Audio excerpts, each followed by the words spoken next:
ನಮಸ್ತೆ ವೀಕ್ಷಕರೇ, ಯುಗಾದಿ ಹಬ್ಬಕ್ಕೆ ಬೇವು ಬೆಲ್ಲಕ್ಕೆ ಹೆಚ್ಚು ಪ್ರಾಮುಖ್ಯತೆ ಏಕೆ ಎಂದು ತಿಳಿಯೋಣ. ಈ ದಿನ ಭೌತಿಕವಾಗಿ ಬೇಸಿಗೆಯಲ್ಲಿ ಅನೇಕ ವೈರಸ್ ಮತ್ತು ಬ್ಯಾಕ್ಟೀರಿಯಾಗಳು ಬಿಡುಗಡೆಯಾಗುತ್ತವೆ. ಆ ಸೂಕ್ಷ್ಮಾಣುಜೀವಿಗಳು ಶರೀರ ಮತ್ತು ದೇಹಕ್ಕೆ ಪ್ರವೇಶವಾಗದಿರಲಿ ಎಂಬ ಉದ್ದೇಶದಿಂದ ಮನೆಯ ಮುಂದೆ ಮಾವು ಮತ್ತು ಬೇವನ್ನು ಇರಿಸುತ್ತಾರೆ ಮತ್ತು ಸೇವಿಸುವುದೂ ಆಗಿದೆ. ಅದೇ ರೀತಿ ಆಂತರಿಕವಾಗಿ ಒಂದು ಕಾರ್ಯವನ್ನು ಮಾಡುವಾಗ ಅಲ್ಲಿ ಕಹಿ ಮತ್ತು ಸಿಹಿಯೂ ಇರುತ್ತದೆ.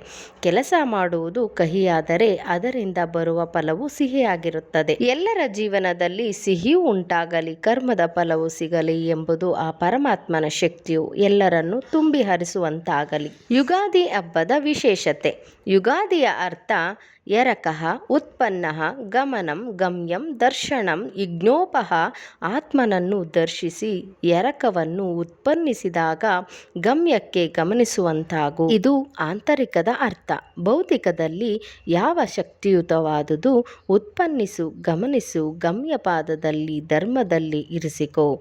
ನಾವು ಏನೇ ಮಾಡಿದರೂ ಧರ್ಮದಲ್ಲಿ ಇರುವಂತೆ ಯಾವ ಶಕ್ತಿಯುತವಾದುದನ್ನು ಗಮನಿಸಿ ಅದರಲ್ಲಿ ನಡೆಯುವಂತಾಗಬೇಕು ಎಂದು ಮೊದಲಿನ ಹಬ್ಬ ಯುಗಾದಿ ಎಂದು ಪೂರ್ವಿಕರು ಇಟ್ಟರು. ಇದಕ್ಕೆ ಕೆಲವರು ಉಗಾದಿ ಎಂದು ಸಹ ಕರೆಯುತ್ತಾರೆ. ನಮ್ಮ ಜೀವನವು ಊರ್ವಕ್ಕೆ ಅಂದರೆ ಆಕಾಶ ತತ್ವ ಗಮನಿಸಿ ಗಮ್ಯೋ ಪಾದದಲ್ಲಿ ದರ್ಶಿಸುವಂತೆ ಇರು ಎಂದು ಉಗಾದಿ ಎಂದು ಸಹ ಕರೆಯುತ್ತಾರೆ. ಈಗ ದುರ್ಮುಖಿ ನಾಮ ಸಂವತ್ಸರ ಧರ್ಮದಲ್ಲಿ ಉಳಿದು ಮನಸ್ಸಿನಲ್ಲಿ ಅರ್ಥಬದ್ಧವಾಗಿ ಉಚ್ಚರಿಸಿ ಖಂಡವಂ ಧರಿಸುವಂತಾಗು. ಇಲ್ಲಿ ಖಂಡವಂ ಎಂಬ ಪದವು ಹಳೇ ದ್ರಾವಿಡ ಭಾಷೆಯಲ್ಲಿ ಬಂದಿರುವಂತಹ ಪದವು ಆಗಿದೆ. ಚೈತ್ರ ಮಾಸ. ಚಲನಂ ಎಂಬಂ ಐಕ್ಯತ್ವಂ ಅರ್ಥಾತ್ ತತ್ವ ಮನೋಮನಃ ಸಹಕಾರತ್ವ.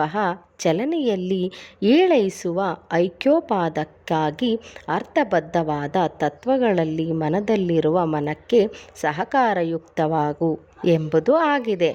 ನಮ್ಮ ಜೀವನದಲ್ಲಿ ಮನಸ್ಸು ಅತ್ಯಂತ ಮುಖ್ಯವಾದುದು. ಈ ಮನಸ್ಸು ಸಹಕಾರ ಮತ್ತು ಸಕಾರಾತ್ಮಕಯುತವಾಗಿ ನಡೆಯುವಂತಾಗಲಿ ಎಂಬ ಉದ್ದೇಶದಿಂದ ಮಾಸ ಎಂಬ ಹೆಸರಿಟ್ಟರು. ಅದನ್ನು ಸರಿಯಾದ ರೀತಿಯಲ್ಲಿ ಚಿಗುರುವಂತಾಗಲಿ ಎಂದು. ಹೇಗೆ ಪ್ರಕೃತಿಯಲ್ಲಿ ಎಲ್ಲವೂ ಚಿಗುರುತ್ತದೆಯೋ ಅದೇ ರೀತಿ ನಿನ್ನ ಜೀವನದಲ್ಲೂ ಹೊಸ ಜ್ಞಾನವು ಅರ್ಥಬದ್ಧವಾಗಿ ತತ್ವಬದ್ಧವಾಗಿ ಚಿಗುರುವಂತಾಗಿ ಅದು ಯಾವ ಶಕ್ತಿಯುತವಾಗಲಿ ಎಂದು ಚೈತ್ರ ಮಾಸ ಮತ್ತು ಯುಗಾದಿ ಎಂಬ ಹೆಸರುಗಳು ಬಂದಿತು.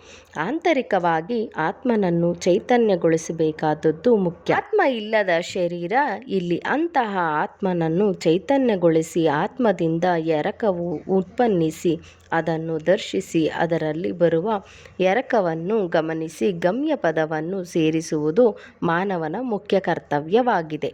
ಹೇಗೆ ಪ್ರಕೃತಿಯಲ್ಲಿ ಹಸಿರುತನ ಚಿಗುರುತ್ತದೆಯೋ ಅದೇ ರೀತಿ ನಮ್ಮ ಜೀವನದಲ್ಲಿ ಹಸಿರಾಗಲಿ ಎಂದು ಆ ಪರಮಾತ್ಮ ಚೈತನ್ಯ ಶಕ್ತಿಯನ್ನು ಪೂಜಿಸೋಣ. ಎಲ್ಲರೂ ಮಾವಿನ ತೋರಣ ಕಟ್ಟಿ ಬೇವಿನ ಕೊಂಬೆಯನ್ನು ಹೊಸಲಿಗಿಟ್ಟು ರಂಗುರಂಗಿನ ರಂಗೋಲಿಯನ್ನು ಇಟ್ಟು ಬೇವು ಬೆಲ್ಲ ಸವಿಯುತ್ತಾ ಹೊಸ ಬಟ್ಟೆಯನ್ನು ಧರಿಸಿ ಒಬ್ಬಟ್ಟನ್ನು ತಿಂದು ಹೊಸ ಸಂವತ್ಸರಕ್ಕೆ ಹೆಜ್ಜೆ ಇಡುವಂತಾಗಲಿ. ನಿಮ್ಮ ಜೀವನ ಶುಭವಾಗಲಿ. ಚೈತ್ರ ಮಾಸಿ ಜಗದ್ಬ್ರಹ್ಮ ಸಸರ್ಜ ಪ್ರಥಮೇ ಅಹನಿ ಶುಕ್ಲಪಕ್ಷೆ ಸಮಗ್ರಂತು ತದಾ ಸೂರ್ಯೋದಯೇ ಸತಿ. ಸೃಷ್ಟಿಕರ್ತನಾದ ಆ ಪರಬ್ರಹ್ಮನು ಚೈತ್ರ ಮಾಸದ ಪ್ರಥಮ ದಿನದಂದು ಸೃಷ್ಟಿ ಕಾರ್ಯವನ್ನು ಆರಂಭಿಸಿದನು.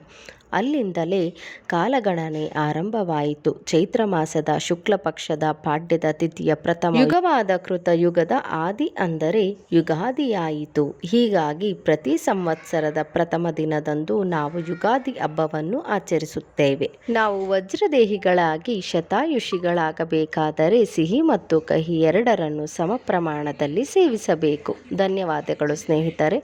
ಎಲ್ಲರಿಗೂ ಶುಭವಾಗಲಿ.